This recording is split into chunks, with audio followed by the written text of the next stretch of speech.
মুর্শিদাবাদ জেলার ভরতপুর থানার সৈয়দ কুলুট গ্রামে 7 বছরের শিশুকন্যা সোহানা খাতুন নিখোঁজ হওয়ার ঘটনায় এলাকায় নেমেছে গভীর উদ্বেগ ও আতঙ্ক।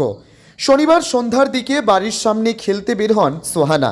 সাধারণত প্রতিদিনের মতো খেলাধুলোর পর সে বাড়ি ফিরে আসে, কিন্তু সেই দিন সন্ধ্যা গড়িয়ে রাত হলেও যখন বাড়ি ফেরেনি তখনই শুরু হয় পরিবারের উৎকণ্ঠা। পরিবার ও প্রতিবেশীরা প্রথমে নিজেরা আশেপাশের প্রতিটি গলি, উঠোন, বাড়ির সামনের পথ, পুকুর পাড় সব জায়গায় খুঁজে দেখেন। কোনো সূত্র না পাওয়ায় শনিবার রাতেই ভরতপুর থানায় খবর দেওয়া হয়। খবর পাওয়ার পর পুলিশ দ্রুত ঘটনাস্থলে পৌঁছায় এবং রাতভর তল্লাশি শুরু করে। তবে শনিবার রাতে মূলত মানব শক্তির সাহায্যেই তল্লাশি চালানো হয়। রবিবার সকাল থেকে তল্লাশি অভিযানে যুক্ত করা হয় অনুসন্ধানী কুকুর ও ড্রোনের মাধ্যমে আকাশপথে নজরদারি চালানো হচ্ছে গ্রামের পুকুর পাড়, ঝোপঝাড়, ফাঁকা জমি, বাগান, খালপাড় সহ বিস্তীর্ণ এলাকা জুড়ে। অনুসন্ধানী কুকুরের সাহায্যেও পুকুর জাল দিয়ে, ডুবুরি দিয়ে বিভিন্ন সম্ভাব্য পথ এবং সন্দেহজনক জায়গাগুলো খতিয়ে দেখা হচ্ছে। তল্লাশি কাজে যুক্ত হন গ্রামের অসংখ্য মানুষ। আশেপাশের গ্রাম থেকেও লোকজন এসে দাঁড়িয়েছেন পরিবারের পাশে। পুরো গ্রাম জুড়ে তৈরি হয়েছে জনসমাগম।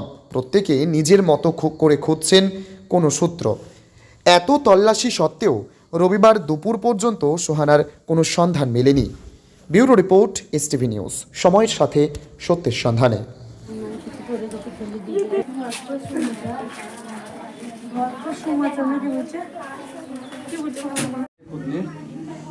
আমার পুতনের কিছুই হয়নি, খেয়ে দিয়ে বেরিয়ে গেল, দেওয়ার ছিল পেলাম না। কখন বেরিয়ে গিয়েছিল? সন্ধ্যা 5টায়।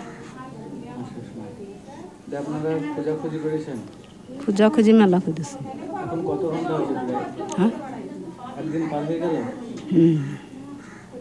আপনার নাম? দলে বিবি, বাড়ি? সদগুলো। ছিল আপনার মেয়ে? কালকে 6:30 থেকে খুঁজে পাইনি। কি বলে বেরিয়ে গিয়েছিল আপনাকে? কিছুই বলেননি, বাড়িতে ছিল, খাওয়া দাওয়া করে বাইরে বসে খেলা করে, ওইখানে খেলা করছিল, তখন থেকে আর খুঁজে পাইনি।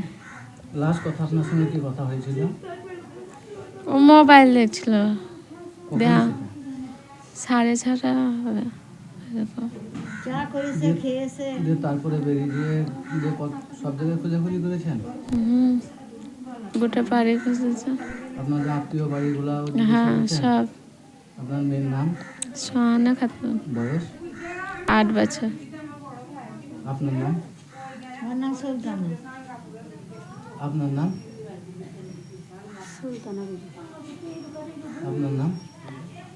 সুলতানা।